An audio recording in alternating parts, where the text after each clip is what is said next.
नमस्कार, मी सिद्धेश. गोवन वार्ता लाईव्हच्या या अत्यंत खास कार्यक्रमामध्ये मी तुम्हा सगळ्यांचं स्वागत करतो. विधानसभेचा आखाडा या कार्यक्रमामध्ये सविस्तर विश्लेषण करणार आहोत. तिसऱ्या दिवसाच्या पहिल्या सत्राचं पहिलं सत्र हे काहीसं आपल्याला रिंगाळतच गेल्याचं पाहायला मिळालं. आपल्यासोबत चर्चा करण्यासाठी एक खास व्यक्ती आज आपल्यासोबत आहेत. किशोरला तर तुम्ही नेहमीच बघताय. किशोर नाईकगावकर गोवन वार्ता लाईव्हचे संपादक आपल्यासोबत आहेतच चर्चा करायला, पण त्यासोबतच ॲडव्होकेट हृदयनाथ शिरोडकर आपल्यासोबत आहेत. प्रोग्रेसिव्ह फ्रंट ऑफ गोवाचे निमंत्रक आहेत ते, आणि त्यांनी महादेवी प्रश्नावरती सुद्धा सविस्तर अभ्यास केलेला आहे. इतरही महत्त्वाच्या प्रश्नांवरती त्यांचा अभ्यास राहिलेला आहे, त्याच्यावरती त्यांच्याशी सविस्तर चर्चा करणार आहोत. पण सुरुवातीला समजून घेऊयात नेमकं पहिल्या सत्रामध्ये अधिवेशनाच्या काय घडलं, खरंच काही घडलं की फक्त रेंगाळणारी चर्चा झाली. सुरुवात करूयात किशोर नाईकगावकर यांच्याकडनं. कचऱ्यावरती आपल्याला चर्चा होताना दिसली पहिल्या सत्रामध्ये. प्रतापसिंह राणेंच्या शुभेच्छा, त्यांचा वाढदिवस आहे त्यावरती चर्चा झाली. त्या व्यतिरिक्त असं बघायला गेलं तर आपण फार काही विशेष घडलं. पत्रकारांवरती सुद्धा चर्चा झाली. पत्रकारांवरती बेरोजगारीची कुऱ्हाड आलेली आहे अशा आशयाने सुद्धा चर्चा झाली. एकंदरीत पहिल्या सत्राची चर्चा आणि काय काय नेमकं घडलं आणि त्यातनं लोकांना काय काय मिळालं, काय सांगशील? आज विधानसभेचा तिसरा दिवस, म्हणजे काल त्या मानाने प्रश्नोत्तराचा तास हा खूप बरा झाला, परंतु आज मात्र प्रश्नोत्तराचा तास खूपच रेंगाळला. आणि त्या रेंगाळण्यात मला वाटतं सरकारी पक्षाचं हाऊस मॅनिप्युलेशन ज्याला आपण म्हणू, म्हणजे कशा पद्धतीनं एखादा विषय आता या वेळेला काय केलं त्यांनी, आज विरोधी पक्षाचे जे आमदार आहेत, ज्येष्ठ आमदार रवी नाईक यांनी एक क्रांती मैदानाचा प्रश्न उपस्थित केला, आणि त्या क्रांती मैदानाच्या प्रश्नावरती तब्बल 20 ते 25 मिनिटं ही विधानसभेत वाया गेले असं मला वाटतं. कारण कसं आहे की, आणि तो सत्ताधाऱ्यांनी त्याचा फायदा झाला, कारण त्यांना पुढचा प्रश्न चर्चेला येऊ नये अशा पद्धतीच्या नियोजनातूनच हे घडलंय. आणि आपल्याला सगळ्यांनाच माहिती आहे की रवी नाईक हे जरी काँग्रेस पक्षाचे आमदार असले तरी रवी नाईकाचे दोन्ही पुत्र आज भाजपात दाखल झाले. त्यामुळे त्यांचं बोलणं, त्यांचा रोग जो त्या प्रश्नात नव्हता, तो रोग होता सुदीन ढवळीकरांवरती, आणि सरकारलाही तेच पाहिजे होतं. त्यामुळे त्या प्रश्नाच्या माध्यमाने आज जवळजवळ 20 मिनिटं ही विधानसभेची वाया गेली असं मला वाटतं. त्याच्यातनं जनतेला तर काय मिळालंच नाही.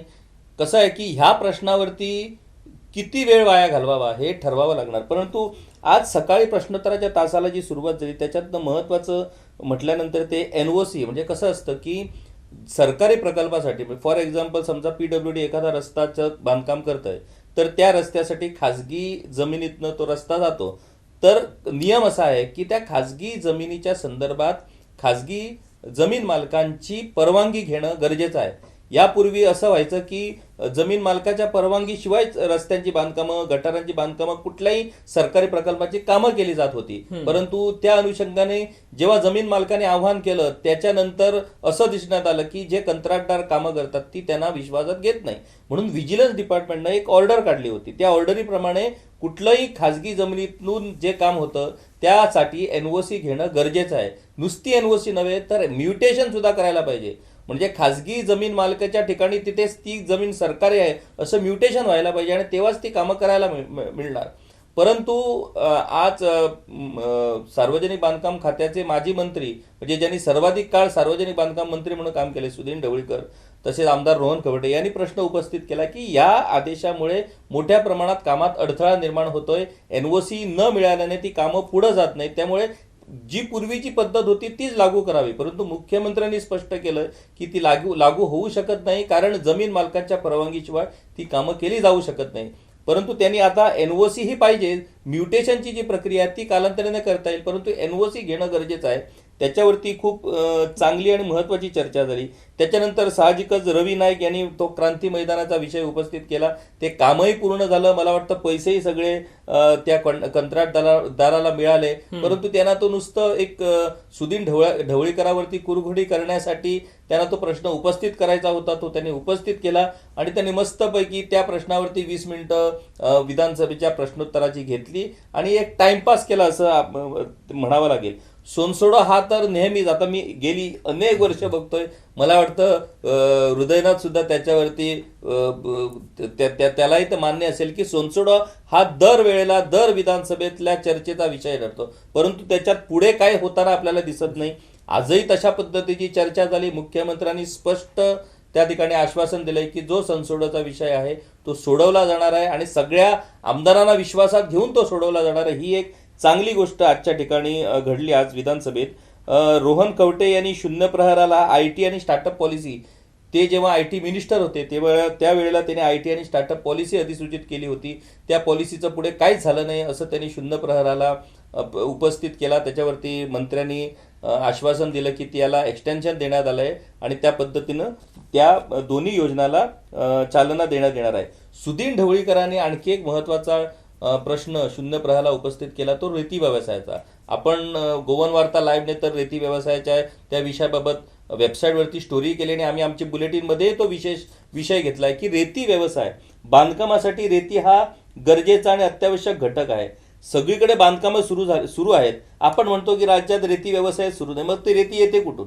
तर बाहेरून येणारी रेती रोखण्याचं त्या दिवशी आंदोलन झालं. तर या अनुषंगाने जेव्हा विषय चर्चेला आला त्यावेळेला मुख्यमंत्र्यांनी असं सांगितलं की अनेक NGOनी रेती व्यवसायाच्या संदर्भात हायकोर्टात जनहित याचिका दाखल केल्या आहेत, त्याच्या संदर्भात सुनावणी सुरू आहे आणि हा विषय न्यायप्रविष्ट आहे, त्यामुळे आपण त्याच्यावरती काय बोलू शकत नाही. परंतु हा विषय जरी न्यायप्रविष्ट जरी असला तरी त्या विषयाकडे कानाडोळा करता येणार नाही, कारण मोठ्या प्रमाणात स्थानिक लोक जे आहेत ते रेती व्यवसायावरती अवलंबून आहेत. रेती व्यवसाय हा त्यांच्या उदरनिर्वाहाचं साधन आहे, त्यामुळे फक्त न्यायप्रविष्ट विषय आहे म्हणून चालणार नाही. सरकारला वेगळ्या पद्धतीनं तो विषय सोडवणं गरजेचं आहे आणि त्या अनुषंगाने तो सोडवला जाणार असं आपण धरूया. तूर्त मुख्यमंत्र्यांनी जरी त्याच्यावरती भाष्य केलं नसलं तरी त्यांनाही या विषयाचं गांभीर्य माहीत आहे, कारण त्यांच्या साखळी मतदारसंघात मोठ्या प्रमाणात रेती व्यवसाय चालतो, त्यामुळे त्यांना हा विषय ते पूर्णपणे जाणून आहे. त्यामुळे ते काही ना काहीतरी तोडगा काढतील अशी आशा आपण करूया.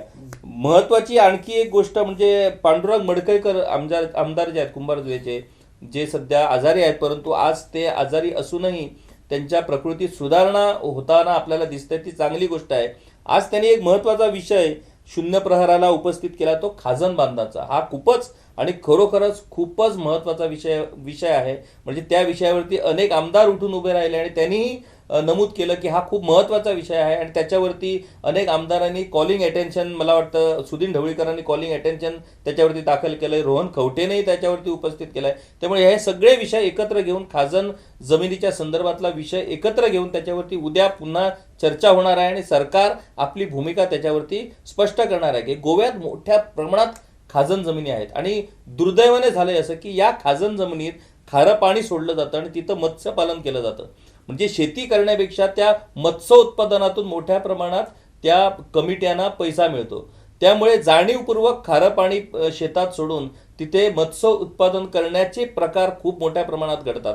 वास्तविक त्याच्यावरती नियंत्रण ठेवण्याचं काम हे मामलेदारांना करायचं असतं, परंतु या बांध कमिटी ज्या असतात त्या बांध कमिट्यांना दरवर्षी लाखो रुपये त्या उत्पादनातून मिळतात आणि या लाखो रुपयाचा मोठ्या प्रमाणात गैरव्यवहार जातो. याचे अनेक वाटे जे असतात ते सगळ्यांना दिले जातात, सगळे अधिकारी असतात, त्याच्यात राजकीय नेते असतात. त्यामुळे हा एक मोठा व्यवसाय गोव्यात सुरू आहे आणि त्याच्या अनुषंगाने जो विषय मडकईकर यांनी उपस्थित केला की या बांधांचं व्यवस्थित बांधकाम व्हावं आणि शेतीला प्रोत्साहन मिळावं. जर आत्मनिर्भर भारत आणि स्वयंपूर्ण गोवा ही योजना जर खऱ्या अर्थाने सरकारला पूर्णत्वास न्यायची असेल तर खाजण जमिनीच्या संदर्भातला हा विषय जो आहे तो सरकारला सोडवावा लागणार आहे.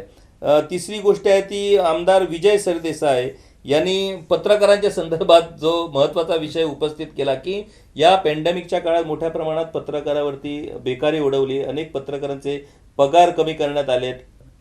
तर या पत्रकारांना काही मदत करण्याची सरकारची योजना आहे का, अशा पद्धतीचा त्यांचा प्रश्न होता आणि मुख्यमंत्र्यांनी सांगितलं की फक्त पत्रकारच नव्हे तर मोठ्या प्रमाणात खाजगी क्षेत्रात, मला वाटतं हृदयनाथ त्याच्यावरती अधिक चांगल्या पद्धतीनं भाष्य करू शकतो. गोव्यातले एक युवा कामगार नेते म्हणून हृदयनाथ शिरोडकर यांची ओळख आहे. अनेक कामगार संघटनांचं प्रतिनिधित्व ते करतायत. त्यामुळे पॅन्डेमिकमुळे कशा पद्धतीनं खाजगी क्षेत्रात लोकांवरती बेकारीचं संकट उडवलंय याच्यावरती ते अधिक चांगल्या पद्धतीनं भाष्य करू शकतात. तर मुख्यमंत्र्यांनी ओव्हरऑल सगळ्यांच्या बाबतीत म्हटलंय की फक्त पत्रकारच नव्हे तर खाजगी क्षेत्रातही मोठ्या प्रमाणात बेरोजगारी उडवलेली आहे आणि त्याच्या अनुषंगानं काय करता येईल का याच्यासाठी सरकार निश्चितच प्रयत्न करेल, ही चांगली गोष्ट मुख्यमंत्र्यांनी त्या ठिकाणी नमूद केली. आणि शेवटी म्हणजे आजच्या प्रश्नोत्तराचा तास म्हणजे सकाळच्या सत्राचा तास संपता चर्चिल आलिमाव यांनी एक प्रश्न उपस्थित केला की त्यांच्या मतदारसंघात एका व्यक्तीच्या उपचारार्थ तिने खर्च केला, परंतु त्याचं मेडिक्लेमचं बिल काहीतरी अजूनही म्हणजे गेली 3 वर्ष झाली मेडिक्लेमचं बिल त्याचं देण्यात आलेलं नाही आहे. त्याच्यामुळे मोठ्या प्रमाणात त्यांची अडचण झाली अशा पद्धतीने, आणि आरोग्यमंत्र्यांनी सांगितले आपण त्या संदर्भात स्पष्ट लेखी खुलासा त्या संदर्भात संबंधित आमदारांना आपण देऊ, असं हे सकाळच्या सत्रातलं काम झालं. विषय महत्त्वाचे आलेच चर्चेला, त्याच्याबद्दल काही दुमत नाही. परंतु एका त्या क्रांती मैदानाच्या विषयावरती जो 20 मिनिटाचा वेळ जो वाया आज गेला, त्या 20 मिनिटाच्या वेळात आणखीनही काही विषय चर्चेला येऊ शकले असते आणि त्याच्यातनं जनतेचे काही प्रश्नही सोडवले जाऊ शकले असते. आणखी एक विषय आला तो ओबीसीच्या संदर्भात. म्हणजे काय होतंय की सरकार म्हणतं की तुम्ही सरकारी नोकऱ्या या प्रत्येकाला मिळू शकत नाही. सरकारचं म्हणणं आहे की तुम्ही स्वयंरोजगार निर्माण करा, काहीतरी उद्योग सुरू करा किंवा बारीक व्यवसाय काहीतरी सुरू करा, हे म्हणणं बरोबर आहे. परंतु आज परिस्थिती अशी झाली आहे की त्याच्यासाठी जे इनिशियल जे फंडिंग लागतं ते फंडिंग कोण देणार? म्हणजे आता समजा मी आज खाजगी क्षेत्रात कामाला आहे, मी कुठल्याही जरी बँकेत गेलो तरी मला आज कुठलीच बँक उभी करून घेणार नाही, कारण त्यांना सरकारी नोकर पाहिजे. सरकारी नोकर असले की ती डोळे बंद करून ते कर्ज देतात. बरं, मला कर्ज जरी दिलं तरी 2 सरकारी श्युअरिटी पाहिजेत. आता कुठून आणायच्या या श्युअरिटी? सो अशा पद्धतीनं ज्या अडचणी आज खाजगी क्षेत्रात म्हणा किंवा उद्योग स्थापन करायला किंवा बारीक व्यवसाय जर सुरू करायचा झाला तर त्यांच्यासाठी पतपुरवठा म्हणजे वित्त पुरवठा ही मोठी अडचण आहे. सो त्या अनुषंगाने आज विधानसभेत चर्चा झाली. मुख्यमंत्र्यांनी त्या अनुषंगाने आपण काहीतरी अशी एक तरतूद करू की जेणेकरून त्यांना सुलभ पद्धतीनं वित्त पुरवठा होईल आणि त्यांना आपला उद्योग किंवा व्यवसाय सुरू करणं अधिक सोयीस्कर ठरेल. अशा पद्धतीचं हे सगळं आजचं सकाळचं सत्र झालं. त्याच्यातले विषय महत्त्वाचे होतेच, चर्चाही झाली, परंतु निर्णय मात्र अनेक गोष्टीवरती निर्णय झालेले नाहीत. आश्वासनं दिलीत सरकारने. आता त्या आश्वासनं ही दरवर्षी दर विधानसभेला दर दिवशी आपण बघतो. त्या आश्वासनांचं पुढे काय होतं हे आम्हाला ठाऊकच आहे. पुढे त्याच्यावरती काहीच कृती होत नाही. तर हे विषय आज पहिल्या सत्रात खूप चांगले विषय झाले. वेळ टाइमपास करण्याचाही प्रयत्न झाला, पण आपण त्याच्याकडे दुर्लक्ष करूया. जे काय चांगले विषय आले त्याच्यातनं काहीतरी चांगलं निष्पन्न होईल अशी अपेक्षा आपण धरूया. करू, बोलू, ठरवू अशा पद्धतीची वाक्य जी आहेत ती आपल्याला अधिवेशनामध्ये खूपदा चालू भविष्य काळामध्ये जी असतात ती आपल्याला ऐकायला मिळतात आणि अजून भविष्यातही ऐकायला मिळतील, याच्याबद्दल दुमत नाही. जोपर्यंत आपल्याला केलं, झालं, घेतलं हे ऐकायला मिळणार नाही अधिवेशनामध्ये, तोपर्यंत काही ठोस आपल्या हाती लागलं असं म्हणता येणार नाही. एक सुरुवातीला हृदयनाथ शिरोडकरांकडे मला जायचं आहे आणि एक सुरुवातीला छोटा प्रश्न विचारतो की जसं किशोरने सांगितलं की खूप रेंगाळ्यात चर्चा झाली, अशीच चर्चा आपल्याला काल संध्याकाळच्या सत्रामध्ये सुद्धा बघायला मिळाली, राज्यपालांच्या भाषणावरती सुद्धा आणि त्याच्या आधी पंतप्रधानांच्या अभिनंदनाच्या प्रस्तावावरती सुद्धा. एकंदरीतच ज्या गोष्टींवरती बराच वेळ चर्चा व्हायला हवी त्या गोष्टींवरती चर्चा कमी वेळ होते आणि ज्या गोष्टींवरती सविस्तर चर्चा व्हायला हवी ते विषय गुंडाळले जातात आणि पटलावरती उत्तर ठेवलं जातं आणि अशा पद्धतीने काहीच हाती लागत नाही.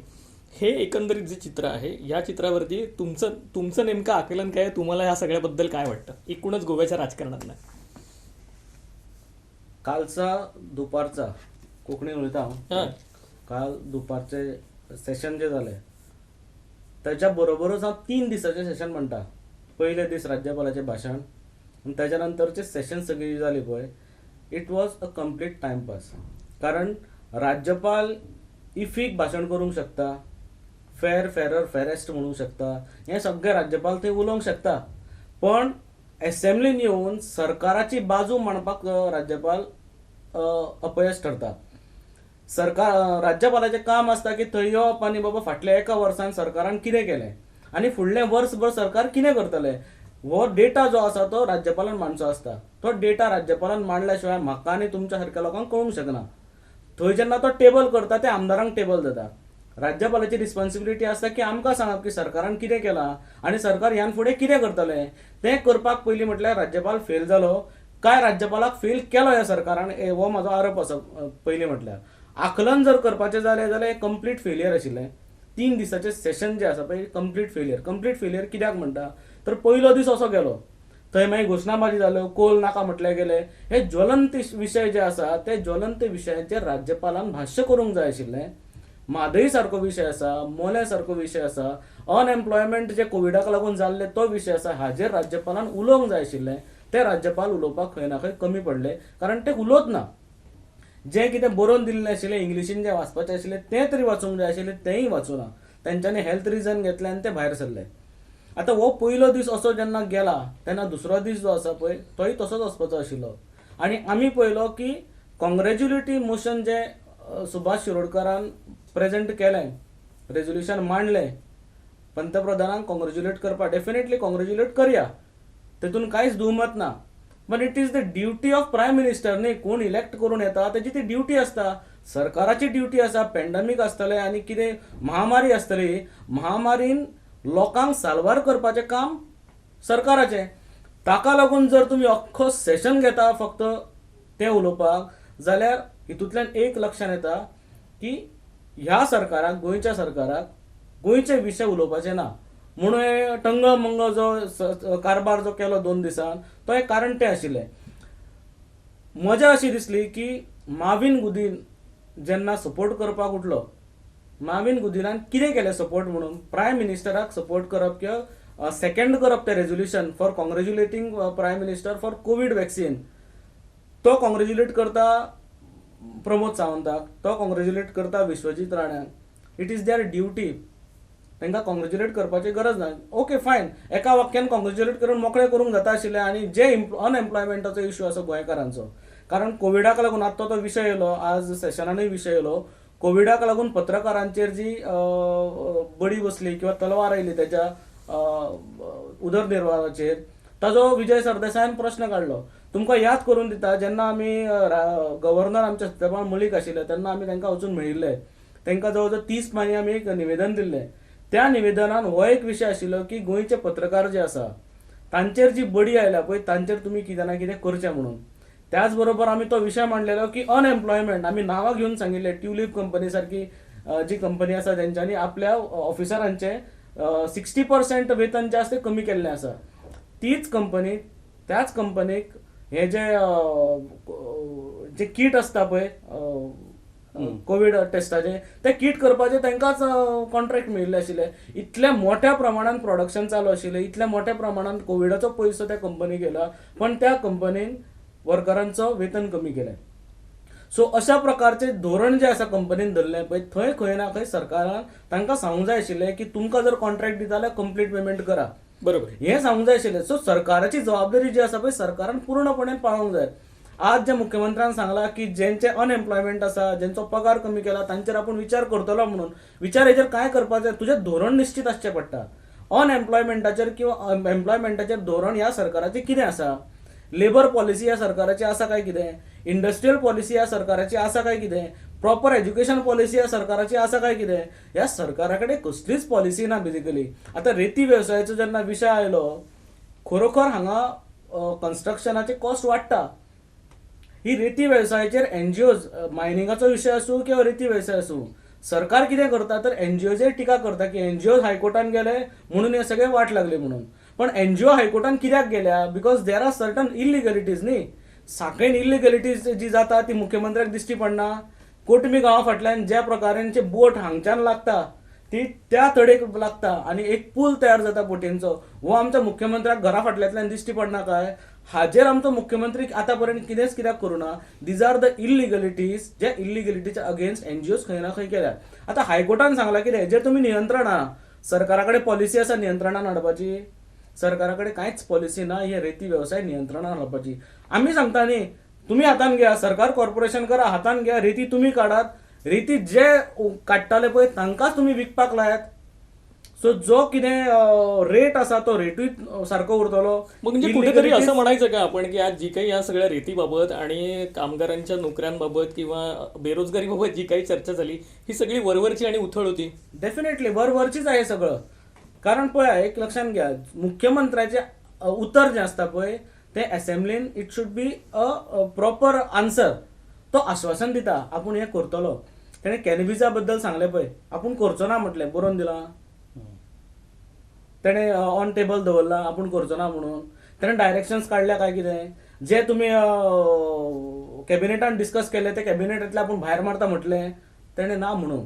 विजय सरदेसायान जी आंकडेवारी मांडली, जे अमेरिकेन जालें आनी खंय जालें, तें भाशण आयकून बाबा हो मनीस अभ्यास करून येयला आनी आपल्या कडेन अभ्यास ना म्हणून उठून तेणें सांगलें की ना आपूण करना, उतर दिता मरे आपूण म्हटलें.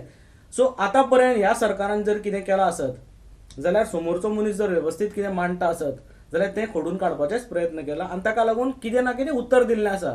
एकूच उदाहरण दिता. रोहन खंवट्यान काल जो प्रश्न विचारलो की 123 नंबरातलो आपलो प्रश्न तुम्ही दाखयता म्हणून तुमच्या हेजेर ना. कंप्लीट ऍडमिनिस्ट्रेटिव्ह फेलियर असेंब्लीचो. तुम्ही एका आमदाराक एक दिता, मुख्यमंत्र्याक दुसरें दिता, थंय वयर तिसरें दिता. म्हणजे असेंब्ली तुमकां चलोवंकय कळना काय कितें?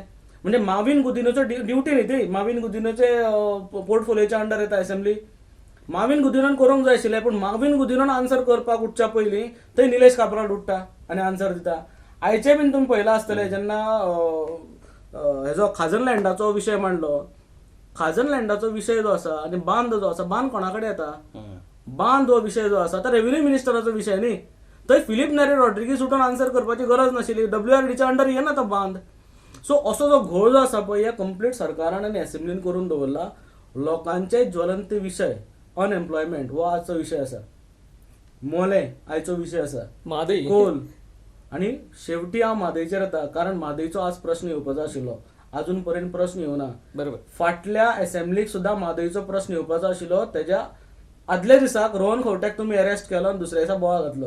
सो म्हादयचो इशू असेंब्लीन येवचो न्ही म्हणून सरकार कितें ना कितें प्रयत्न करता. आणि आज रवी नायकान जे केल्लें आसा पळय नाटक 20 मिनटाचें तेंय बीन हेच नाटक की म्हादयचो विशय येवचो न्ही म्हणून. सो मेन विशय जे आसा पळय त्या विशयाचेर मुख्यमंत्री उलोवंक शकना म्हणून ही सगळी टंगळ मंगळ जी चल्ल्या असेंब्लीन ही त्या कारणान लागून चल्लेली आसा. आपल्याला माहिती आहे की मॅच जर का जिंकायला द्यायची नसेल समोरच्याला तर ड्रॉ करायची आणि खेळत राहायचं. अशा पद्धतीची आपली स्ट्रॅटर्जी क्रिकेटमध्ये आपल्याला बघायला मिळते. तीच स्ट्रॅटर्जी आपल्याला विधानसभेत सुद्धा बघायला मिळते की प्रश्नच येऊ द्यायचे नाहीत, वेळ काढत राहायचा आणि वेळ एकदा निघून गेली की मग प्रश्नही उरत नाहीत आणि उत्तर देण्यासाठी आपण कोणाला बांधलेही नसतो. अशा पद्धतीचं कुठेतरी सत्ताधाऱ्यांचं एक काय म्हणायचं आपण एक सूत्र आहे की काय असा सवाल या निमित्तानं उपस्थित केला जातो आहे. मला म्हादईवरती तर त्यांना बोलतं करायचंच आहे, पण त्याच्या आधी आपण एक कामगारांच्या प्रश्नांबद्दल आणि हे जे ॲडमिनिस्ट्रेटिव्ह फेलियर जे त्याच्याबद्दल आपल्याला शिरोडकर साहेबांनी सांगितलं या निमित्तानं की काल सुद्धा शाळांबद्दलचा प्रश्न उपस्थित करण्यात आला होता रोहन खंवटेकडनं. त्यावेळीही असं आपल्या लक्षात आलं की प्रशासकीय अधिकाऱ्यांनी माहितीच नाहीये की कुठल्या शाळांकडे एक्झॅक्टली लोन आहे. हे जे प्रशासकीय फेलियर आपल्याला बघायला मिळतं ह्या प्रशासकीय फेलियरचा सर्वसामान्य माणसावरती परिणाम थेटपणे होतो. पण सरकार कुठेच प्रशासनावरती आपलं नियंत्रण प्रशासनावरती आहे असं कुठेच आपल्याला दिसत नाही या संपूर्ण प्रक्रियेमध्ये. आणि या सगळ्यामध्ये ओढाताण होते ती सर्वसामान्य माणसाची किंवा आंदोलकांची किंवा अगदी जो तळागाळातला माणूस आहे त्याची. या सगळ्यात प्रशासकीय यंत्रणेवरती सरकारला नियंत्रण राखण्यामध्ये काय तुम्हाला नेमक्या अशा गोष्टी दिसतात का की या गोष्टींमुळे प्रशासनावरती नियंत्रण राखलं जात नाही? कारण तुम्ही कामगारांशी संबंधित विषयांवरती सुद्धा काम केलं, म्हादईवरती सुद्धा अभ्यास केला. त्या सगळ्या अभ्यासावरनं तुम्हाला कुठेतरी जाणवतं का की प्रशासनच कुठेतरी सरकारला काय म्हणायचं त्यांचा धाकच राहिलेला नाही आहे सरकारचा या सगळ्या यंत्रणेवरती? प्रशासनच सरकार चालवते सध्या. इलेक्टेड रिप्रेझेंटेटिव्ह जो असता त्याने सरकार जे चलोवंक जाय ते चलोवप वचना. ब्युरोक्रेट्स आयचे सरकार चलयता. Chief secretary is a super CM अशें म्हाका तरी दिसता कारण त्याच्या निर्णयाशिवाय कांयच हालना. हे खूप महत्वाचं आणि गंभीर आकलन आहे. हे तुम्ही नीट समजून घ्यायला पाहिजे. म्हणजे नेमकं राज्य कोण हाकताय ना हे कळायला हवं लोकांना. कारण हेजे सांगता कारण थोडे विषय जो एज्युकेशनाचो आयलो विषय लोन घेता आणि लोन फेडना हेजे जो कितें तांचे कडेन रिपोर्ट आसचो पडटा, डेटा आसचो पडटा तो सरकारा कडेन सरकारी यंत्रणे कडेन डेटा ना. सरकारा कडेन आसा म्हणटा सरकार, पूण सरकारी यंत्रणा जी आसा जे एज्युकेशन डिपार्टमेंट आसा ज्या एज्युकेशन डिपार्टमेंटान स्पेशल एक पोस्ट तयार केलो फॉर चावडीकर म्हणून एकट्या मनशाक लागून ते कित्याक केलो तो आमकां अजून खबर ना. तोय बीन एडमिनिस्ट्रेटिव्ह फेलियर कारण त्या हितून सुद्दां अशें आसा की हो प्रेसिडेंट धरचो न्ही म्हणून एकट्याकूच हाडला आमी तो वतेगेर परत आनी थंय कोण येवचो ना. बरोबर. वाय? कारण तो फक्त त्या आपल्या मतदारसंघातलो म्हणून. सो एडमिनिस्ट्रेटिव्ह फेलियर जे अशें आसता. आता एक उदाहरण हांव एडमिनिस्ट्रेटिव्ह फेलियरचें तुमकां दिता. एक जाल्यार एज्युकेशन डिपार्टमेंटाचें. दुसरो असो डिपार्टमेंट आसा हेल्थ डिपार्टमेंट. डेंटल कॉलेजीचे नर्सीज अपॉइंट करपाचो विशय आशिल्लो आनी त्या विशयान थंय खंय ना खंय घोळ दिसता म्हणून म्हाजो एक मित्र रवी हरमळकर हेणे RTI मागलो आनी RTIच्यान ताका आन्सर येयलें की तांचे कडेन डेटा ना म्हणून. डेटा नासतना तुम्ही नर्सीज अपॉइंट करता डेंटल कॉलेजीन. हो एक अजब कारभार हो आमच्या प्रशासनाचो म्हणचो पडटलो. आता डेंटल कॉलेज ऍड काडटा, डेंटल कॉलेज इंटरव्यू घेता, डेंटल कॉलेज सगळी प्रक्रिया करता आणि अपॉइंटमेंट जर खंय जाता आसत जाल्यार गोवा मेडिकल कॉलेजीन अपॉइंटमेंट जाता. हो एडमिनिस्ट्रेटिव्ह फेलियर आसा की ना हो आतां लोकांनी समजून घेवचो पडटलो. बरोबर. हाजेर आता मंत्र्याचो कितलो कंट्रोल आसा तो म्हाका खबर ना. काल कॉपरेटिव्ह मिनिस्टरान सुद्धा आन्सर दिले अगदी. की ते म्हणटा की आपण ऍडमिनिस्ट्रेटर बसयता, ते ऍडमिनिस्ट्रेटर जो आसा तो ताबो घेवपाक रेडी ना. आपण कितें करू? मिनिस्टर हतबल जाता ह्या ऍडमिनिस्ट्रेटर आणि ह्या ऑफिसरां समोर. सो अशा प्रकारचे जर सरकार चलता आणि अशा प्रकारचो वो सरकारी कारभार जर चलता आसत जाल्यार अशें दिसून येता की मनोहर पर्रीकर जे सरकार चलयतालो तेच काय सरकार काय कितें की उठ म्हण उठलो, बस म्हण बसलो, हेच त्या ब्युरोक्रेट्सांक जाय काय कितें अशें आमकां दिसून येवपाक आतां लागलां. कारण शेवटी अल्टिमेटली रिस्पॉन्सिबल कोण असता तर रिस्पॉन्सिबल मुख्यमंत्री असता. बरोबर. आणि मुख्यमंत्रीच जर कडक ना आणि मुख्यमंत्री कडे कडक कित्याक ना कारण त्याच्याकडे स्टडी ना. तो सदांच म्हणटा आपण एक विशयाचो स्टडी करतलो म्हणटात पण ते स्टडी त्याच्याकडे ना मनशाकडे आणि तो स्टडी नसल्या कारणान ब्युरोक्रेट जे आसा पळय त्याचा पुरेपूर फायदो घेता आणि ऍडमिनिस्ट्रेशन सामकें म्हणल्यार सामकें हे कोलमडलेले ऍडमिनिस्ट्रेशन आमकां गोंयांत दिश्टी पडटा. पर्रीकर मी जरा इथे एक हे करतो जो विषय हृदयनाथ ते उपस्थित केला. काल जेव्हा सहकार खात्यावरती जेव्हा चर्चा सुरू होती त्यावेळेला रवी नाईक यांनी एक अत्यंत महत्त्वाचा मुद्दा त्या ठिकाणी उपस्थित केला होता की गोव्यात कसं आहे, सगळ्या या ज्या इन्व्हेस्टमेंट कंपन्या ज्या आहेत त्यांना माहीत आहे की गोव्यात मोठ्या प्रमाणात पैसा आहे. पर कॅपिटा इन्कम सगळ्यात पहिलं राज्य देशातलं. त्याचबरोबर गोव्यात मोठ्या प्रमाणात विदेशातून पैसा येतो. म्हणजे गोवेकर जे विदेशात जे नोकरी व्यवसायाला आहेत ते आपल्या इकडच्या फॅमिलीजना मोठ्या प्रमाणात पैसा पाठवतात आणि तो पैसा हे इकडचे त्यांचे जे फॅमिली मेंबर्स असतात ते बँकेमध्ये ठेवतात आणि त्याच्या व्याजावरती त्यांचं गुजराण चालतं, त्या व्याजावरती त्यांचं सगळं आयुष्य चालतं. तर हा जो पैसा आहे तो मोठ्या म्हणजे गोव्याच्या अर्थसंकल्पा एवढा पैसा हा विदेशातनं इथं येतो आणि बँकात आहे. तो पैसा कुठेही गुंतवला जात नाही, कुठल्याही उद्योगात व्यवसायात तो गुंतवला जात नाही. तो पैसा एक कट्टा पैसा हा बँकेच्या ठेवीमध्ये गुंतवला जातो. तर अशा पद्धतीनं या लोकांना आणि ही जी लोक आहेत स्पेशली आपण त्यांना म्हणतो की जे ख्रिश्चन लोक आहेत आणि 66 तालुक्यासारखे म्हणजे जे गरीब ज्यांच्याकडे शिक्षण नाही मोठ्या प्रमाणात त्या लोकांना जादा व्याजाचं आमिष दाखवायचं. म्हणजे 2 वर्षातच तुमचं दुप्पट करू, 3 वर्षात दुप्पट करू असं म्हणून त्यांना आमिष दाखवायचं आणि त्यांचा पैसा हा त्या फायनान्स कंपनीमध्ये गुंतवायचा. हा एक सर्रास धंदा गोव्यात सुरू झालेला आहे आणि मोठ्या प्रमाणात अशा पद्धतीनं लोकांना लाखो करोडांना गंडा घालून या कंपन्या पसार झालेल्या आहेत. तर हा महत्त्वाचा विषय काल रवी नाईकांनी त्यावेळेला उपस्थित केला. तर त्यावेळेला सहकार मंत्री गोविंद गावडे यांनी जे उत्तर दिलं ते उत्तर जरा विचित्रच होतं की कोणी सांगितलंय लोकांना त्यामध्ये गुंतवणूक करायला, आम्ही काहीच करू शकत नाही असं. म्हणजे तुम्ही हा गोवा म्हणजे सगळ्यांना ओपन करून दिलेला आहे धंदा करायला, असं होऊ शकत नाही. आता मागच्या वेळेला अशाच पद्धतीनं उच्च शिक्षणाच्या बाबतीत अनेक संस्था इथे येत होत्या की आम्ही तुम्हाला अमुक अमुक शिक्षण देऊ आणि अमुक अमुक तुम्हाला नोकऱ्या देऊ, लाखो हजारो रुपयांच्या त्यांच्याकडून देणग्या घ्यायच्या आणि कुठच्या कुठे त्यांना फसवायचं. म्हणजे असं सर्रास जर उद्योग ह्या राज्यात चालतात आणि सरकार म्हणतं की आमच्या हातात काहीच नाही.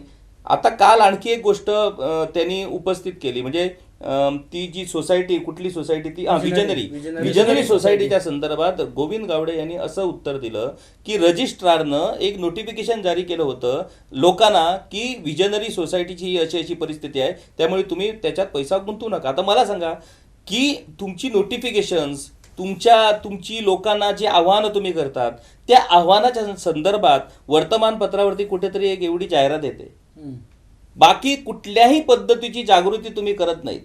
तुमचं काम काय आहे की मोठ्या प्रमाणात या संदर्भातली जागृती गावागावात व्हायला पाहिजे आणि त्या जागृतीसाठी वेगवेगळी माध्यमं आहेत, माहिती आणि प्रसिद्धी खातं आहे, तुमची वेगवेगळी डिपार्टमेंट्स आहेत. या संदर्भातला जर तुम्ही ती नोटिफिकेशन किंवा तो आदेश जर प्रत्येक पंचायतीला पाठवला असता, प्रत्येक पालिकांना पाठवला असता आणि त्यांना जर सांगितलं असतं की तुमच्या क्षेत्रात या संदर्भात जागृती करा की ही अशी एक संस्था आहे त्याच्यात पैसा गुंतवणं हे धोक्याचं ठरू शकतं, तुम्ही तसं करणार नाही. एक एवढीशी जाहिरात देऊन तुम्ही हात वरती करू शकत नाही. तुम्हाला जर खरोखरच या लोकांना जर त्या संकटात सापडायचं किंवा त्रासात पडण्यापासून जर वाचवायचं असेल तर तुमची प्रामाणिक इच्छा पाहिजे.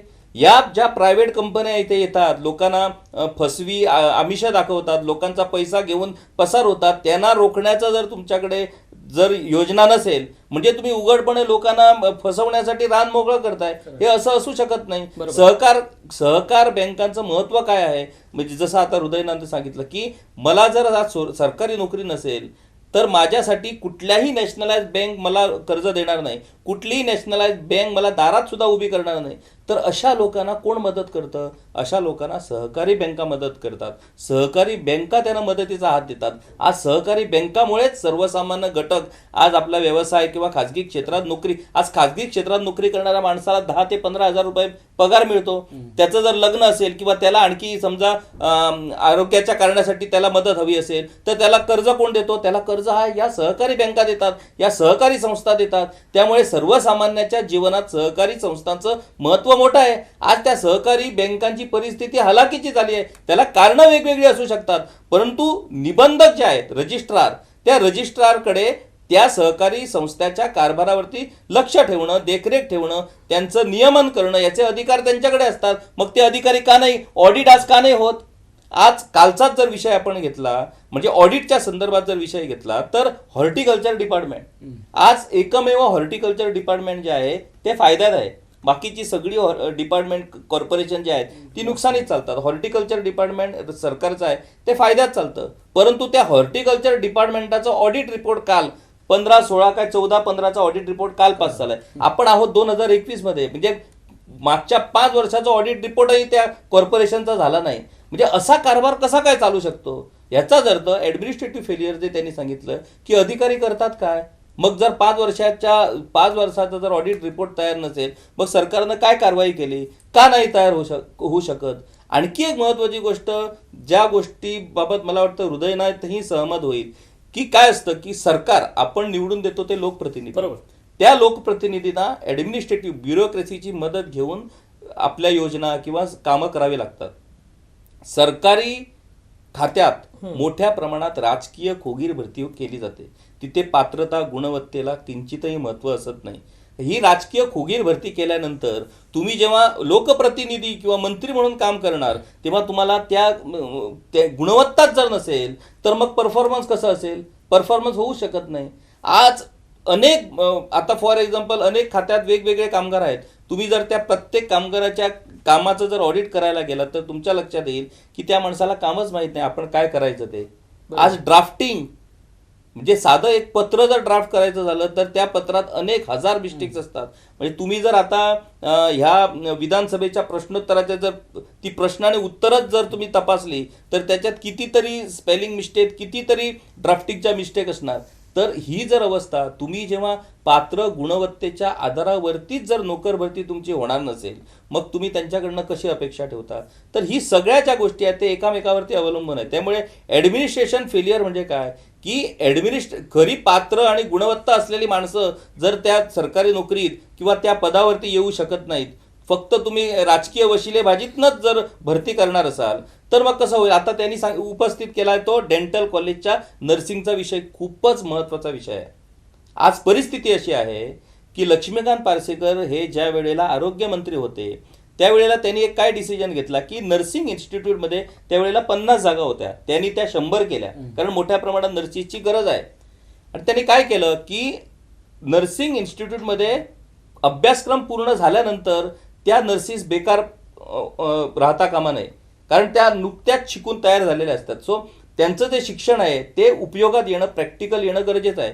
त्यामुळे त्यांचा अभ्यासक्रम पूर्ण झाला की लगेच त्यांना बॉन्डवरती वेगवेगळ्या हॉस्पिटलमध्ये त्यांना सामावून घ्यायचं. अशा पद्धतीने त्यांनी डिसिजन घेतला आणि त्या नर्सेसना गोवा मेडिकल कॉलेजमध्ये, आता ह्या नर्सेस कुठल्या, BSc नर्सेस, म्हणजे डिप्लोमा जो जनरल नर्सिंगचा जो कोर्स आहे तो जनरल नर्सिंगचा कोर्स बंद करण्यात आला. सरकारनं का बंद केला? कारण आपल्याला प्रशिक्षित नर्सेस मिळत नाही, ऑपरेशन थिएटरमध्ये काम करण्यासाठी आपल्याला नर्सेस मिळत नाही, म्हणून BSc नर्सिंग ठेवलं आणि जनरल नर्सिंग कोर्स बंद केला.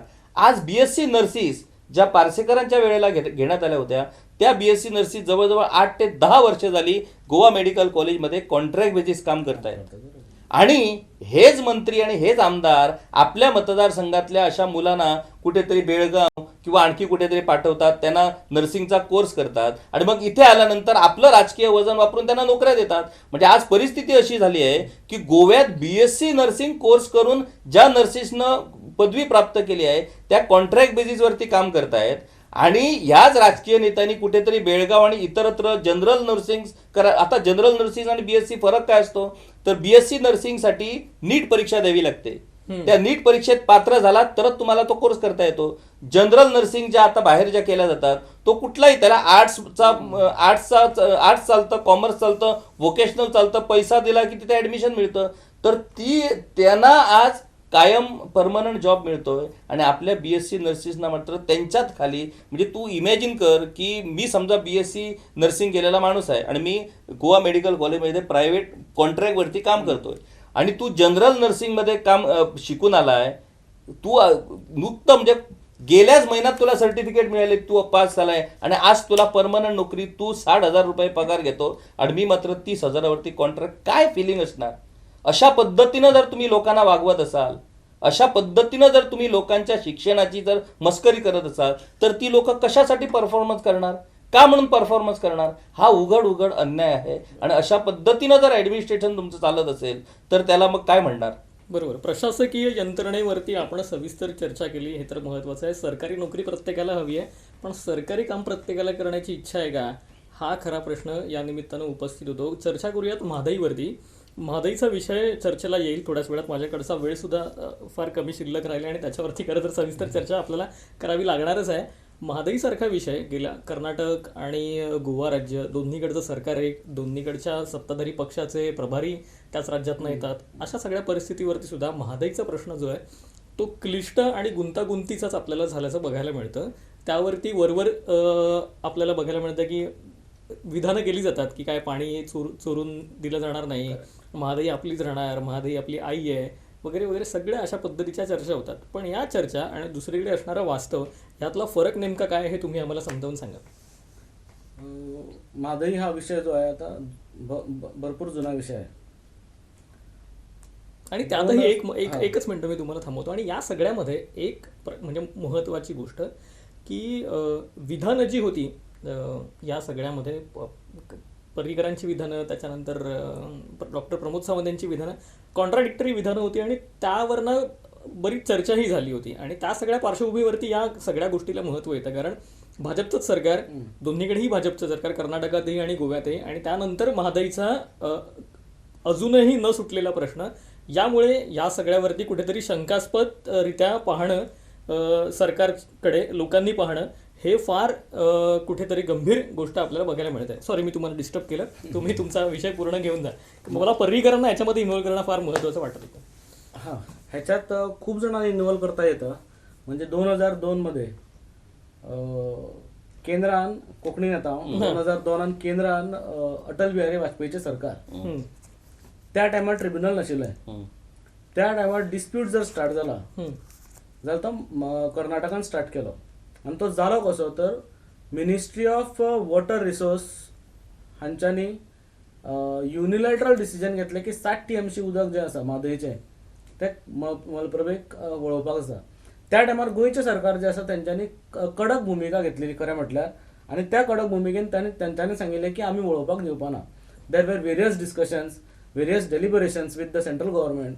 आणि मागीर ट्रिब्युनल बसोवपाक लागून आमच्या गव्हर्मेंटान जे एप्लिकेशन केल्लें त्या एप्लिकेशनान एक असो मुद्दो आशिल्लो की धारवाडांक जे उदक जाय त्या धारवाडांक उदक हे कृष्णा खोरे जे आसा पळय ते लिंक करप आणि हुबळी धारवाड ह्या विशयान लिंक करप हें गरजेचें आशिल्लें. गोवा गव्हर्मेंटाचो विशय आशिल्लो. तो एक मुद्दो एक पॅरेग्राफाक लागून ट्रिब्युनल बसयलो गेलो ना. आणि आफ्टर 10 years गोवा गव्हर्मेंटान तो पॅरेग्राफ डिलीट केलो म्हणून केंद्र सरकारान ट्रिब्युनल बसयलो. त्या ट्रिब्युनलान जेन्ना विशय येयलो तेन्ना हुबळी धारवाडाचोच विशय आयलो. Discussion was on Hubli Dharwad. थंय एक बालीहल्ली म्हणून नदी आसा which flows from Dharwad taluka. आणि त्या बाळीहल्लीचें उदक जें आसा पळय तें हुबळी धारवाड यूज करूंक जाता आशिल्लें. बट कर्नाटकाची मोडस ऑपरेंडी अशी आसा की आपले ज्या बाजून जे कितें स्टेट्स आसा ते मागीर कृष्णा आसूं, कावेरी आसूं, गोंयांत म्हादय आसूं, ह्या सगळ्यांचें उदक खावप. कोणाक उदक आपलें दिवप ना. कारण अप्पर हितून उरता कर्नाटका आणि कर्नाटकाच्यान सगळे कडेन उदक वता. गोंयान जरी कर्नाटक अप्पर हितून असले 80% वॉटर फ्लोज इन गोवा हम्म. असो सगळो तो विशय आसा. आणि हो सगळो डिस्प्यूट जावपाचें कारण म्हटल्यार CWC, सेंट्रल वॉटर कमिशन. कारण हो विशय जो आसा पळय तो CWC इमिजिएटली सोडोवंक शकता आशिल्ले, प्रॉपर नेगोशिएशन करूंक सोडोवंक शकता आशिल्ले, पण तांच्यांनी करूना आणि हो कंप्लीट राजकीय विशय, पॉलिटिकल विशय करून उडयलो. त्याच्या नंतर सरकारां बदलत गेली, काँग्रेस सरकार आयलें, काँग्रेस सरकारान ट्रिब्युनल हाडलो. ट्रिब्युनलाची गरज नाशिल्ली, कारण ट्रिब्युनल हाडप हेजोच अर्थ असो की देर इज अ डिस्प्यूट. आमच्या हिशोबान देर शुडंट बी एनी डिस्प्यूट. उदक गोंयचें आशिल्लें, गोंयांकूच मेळूंक जाय आशिल्लें. ज्या टायमार ट्रिब्युनल बसयलो त्या टायमार डिस्कशनाक वाव आयलो. त्या म्हादय उदक डायवर्ट करप, कितले पर्सेंट करप, कितले TMC करप, हा हो काही विषयच डिस्कशनाचो विशय आसूंकूच जायनाशिल्लो. कंप्लीट उदक गोंयचें आसा. कारण भीमगड जो आसा तो भीमगड एकूण जर पयलें, हिस्ट्री जर पयली, भीमगड हो शिवाजी महाराजाच्या हितून येतालो. आणि तितून हे जे तालुके आसा, पेडणे तालुका आनी हे सगळे तालुके आसा, तो भीमगडाचो भाग आशिल्लो. कायद्यान पळोवपाक गेल्यार जर गोंयान जर जाय आशिल्लो, भीमगड आमकां गोंयान जाय आशिल्लो कायद्यान. थंयच्याय विशय स्टार्ट जाता तो. जर भीमगड गोंयान आयले, अशें धरया, एक वेगळो विशय घेता हांव. जर भीमगड गोंयान आयले, म्हादयचो प्रश्न आयच्या आयज सुट्टा. सरकार, गोवा सरकार तो प्रश्न सेंटराक कित्याक मांडना की भीमगडचो भाग जो आसा तो गोंयान दिवचो म्हणून. हांगच्यान सुरवात जाता. खुबश्यो गोश्टी ज्यो आसा पळय ते सरकारान गोंयच्या सरकारान विचार करपाची गरज आसा. आतां हांव डिस्प्युटाचेर येता. हांव एक वयलो विशय मांडलो, डिस्प्युटाचेर येता. मनोहर पर्रीकरान जेन्ना गोंयचे CM आशिल्ले तेन्ना येडियुरप्पाक एक लेटर बरयलें. येडियुरप्पा सरकारान नाशिल्लो. He was just a president of a party. President, पार्टीच्या प्रेसिडेंटाक कांयच कोत नासता. तशें पळोवपाक गेल्यार राजकीय हितून ऍडमिनिस्ट्रेशनान बरोबर. पार्टी प्रेसिडेंटाक कितें व्हॅल्यू आसा. पण मनोहर पर्रीकर थंय लेटर बरयता की आमी तुमचे कडेन एमिकेबल सेटलमेंट करपाक रेडी आसा. तें जर पत्र वाचलें, तें पत्र इतलें बरें टॅक्निकल आसा. तातूंत मनोहर पर्रीकर तांकां सांगयना की आमी तुमकां उदक दितलो म्हणून, आनी सांगयना की आपूण दिवचो ना म्हणून. सो बरी चाल खेळ्ळी आनी थंय तेंचें सरकार निवडून हाडलें. तेच्या नंतर मनोहर पर्रीकर गेले आनी प्रमोद सावंत आमकां आयले. प्रमोद सावंत येतकीर इमिजिएटली हो विशय जो आसा पळय तो कंप्लीट गोंयच्या हातींतल्यान गेलो अशें हांव म्हणटा. मनोहर पर्रीकर आसतना एटलिस्ट तो हातीन आशिल्लो, कारण तेंचे वयर वर्चस्व आशिल्लें. केंद्राक तेंचे खंय ना खंय कंट्रोल आशिल्लो. ह्या मनशाचो, प्रमोद सावंताचो केंद्रान कांयच वर्चस्व ना. आमचो प्रधानमंत्री प्रमोद सावंताक केन्ना मेळ्ळो, प्रमोद सावंताक सांगचें पडटलें. कारण तेंच्यांनी थंय वचून आयले, ते दिल्लीक कितले फाटी गेले, पण दिल्लीन वचून आजून पर्यंत पंतप्रधाना कडेन हो विशय तेंच्यांनी आज पर्यंत मांडिल्लो ना. अमित शहा कडेन मांडलो, पण पंतप्रधाना कडेन मांडिल्लो ना. आतां हो सगळो डिस्प्यूट चालू आसतना थंय सुप्रीम कोर्टान मॅटर चालू आसा. आनी सुप्रीम कोर्टान एक कंटेम्प्ट पिटिशन जें घातलेलें गोवा गव्हर्मेंटान, तें गोवा गव्हर्मेंटान तेन्ना फाटीं घेतलें, कारण कर्नाटक गव्हर्मेंटान सांगलें की आमी थंय प्रकल्प करचो ना. म्हणजे जो पर्यंत तुमी निर्णय दिना तो पर्यंत तें कंटेम्प्ट पिटिशन फाटीं घेतलें. त्याच्या नंतर आमी सांगत आशिल्ले की उदक डायवर्ट जाता. प्रुडंटाची टीम थंय गेली, तांच्यांनी दाखयलें द्रोण हितूंतल्यान कशा पद्दतीन डायवर्ट जाता. ज्या टायमार प्रुडंट टीम थंय गेल्ली तेन्ना पावस पडटालो, तरी सुद्दां थंय उदक आशिल्लें. पण जेन्ना आमी प्रोग्रेसीव फ्रंट ऑफ गोवा म्हणून थंय सायटीर गेले, थंय आमी फोटो सुद्दां रिलीज केले. तुमीच फर्स्ट न्यूज तुमीच हाडलेली गोवन वार्तान.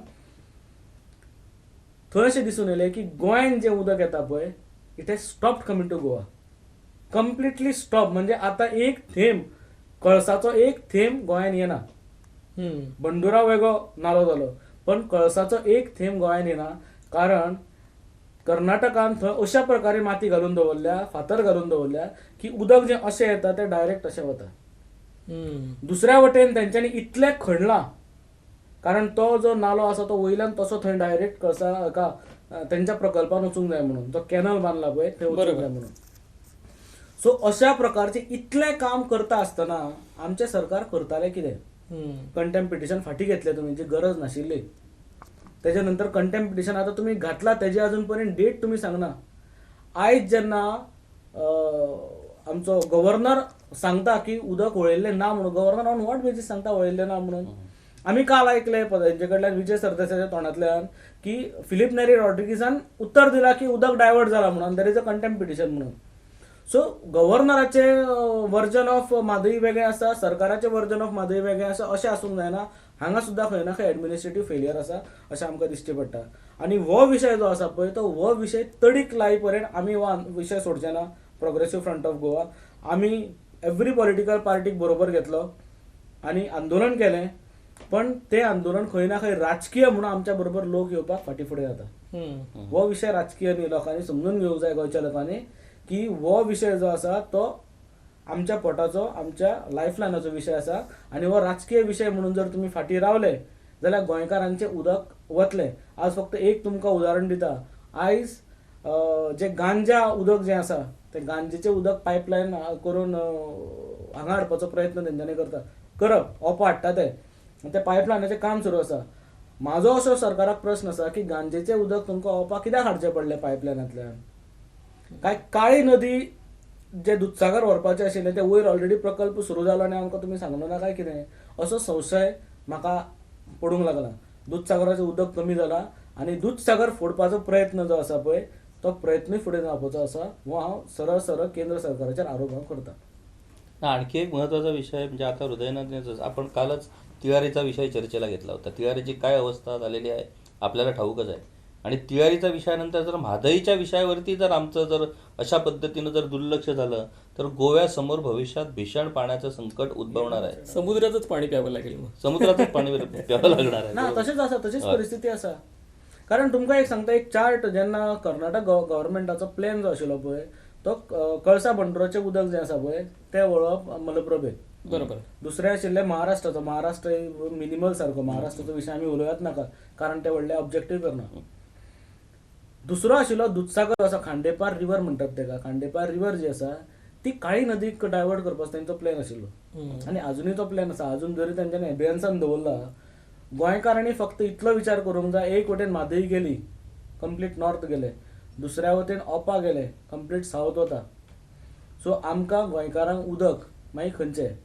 आनी हें सगळें चालू आसतना जर थंय मोलें जालें आनी दुधसागर फुटलो आनी गेलो, कारण डबल ट्रॅकिंग दुधसागर फोडचोच पडटलो. आमी परत परत सांगता सरकारान ओपन येवचें की दुधसागर फोडचो पडपाना म्हणून. कारण डबल ट्रॅकिंग तुमी सगळे जाण दुधसागर वचून येयल्या, गोंया भायले लोक वचून येया, गोंयचे लोक येयल्या, केन्ना ना केन्ना हांगच्यान बेळगांव वता ट्रेनीन तेन्ना दुधसागरांतल्यान वचचें पडटा आमकां. तो रेल्वे ट्रॅक जर तुमी पळयला थंय दुसरो ट्रॅक घालपाक जागो ना आनी दुधसागर फोडल्या शिवाय ट्रॅक करूंक शकना. आनी एकदां थंय इलेक्ट्रीक डायनामायट घालून दुधसागर फोडलो की एक तर गोंयचे ट्युरिजम काबार, गोंयचे थंय दुधसागरवाले टॅक्सीवाले काबार, गोंयचे एकूण टॅक्सीवाले जे आसा जे दुधसागराक थंय व्हरता लोकांक ते काबार, गोंयचो रेव्हेन्यू काबार आनी गोंयचे उदक काबार. आणि निसर्ग जाईल तो वेगळाच. निसर्गाचा विषय आम्हाला काढायचाच नाही कारण फॉरेस्ट मिनिस्टर आहे, त्यांनी किती जमीन घेऊन ठेवली आहे फॉरेस्टमध्ये ती त्यांनाच माहिती असेल. याच संदर्भातली सविस्तर चर्चा आणखीन अधिवेशनाच्या सविस्तर चर्चासत्रांवरती करत राहणार आहोत. शांतपणे समजावून सांगण्याचा प्रयत्न करत राहणार आहोत. तुर्तास मी इथेच थांबतोय. तोपर्यंत तुम्ही पाहत राहा गोवन वार्ता लाईव्ह आणि तुम्हाला आमचे अपडेट्स वेबसाईटवरती वाचायला मिळतील. यूट्यूब चॅनलवरती सुद्धा अधिवेशनाचे सगळे अप टू डेट माहिती जी आहे ती तुम्हाला तिथे पाहायला मिळेल. तुर्तास मी आणि किशोर खूप खूप धन्यवाद. हृदयनाथजी तुम्ही आलात, छान पद्धतीने आम्हाला महादाईचा प्रश्न समजून सांगितलात. किशोर धन्यवाद, तूही सविस्तरपणे पहिलं सत्र कसं होतं ते सांगितलंस आणि अशाच पद्धतीने अधिवेशन कसं चालू राहणार आहे, त्याच्यामध्ये कामकाज होणार आहे की नाही होणार आहे याच्यावरती सविस्तर चर्चा करत राहू. मी सिद्धेश इथेच तुमचा निरोप घेतो. तुम्ही पाहत राहा गोवन वार्ता लाईव्ह, नातं गोव्याचं, देणं मराठीचं.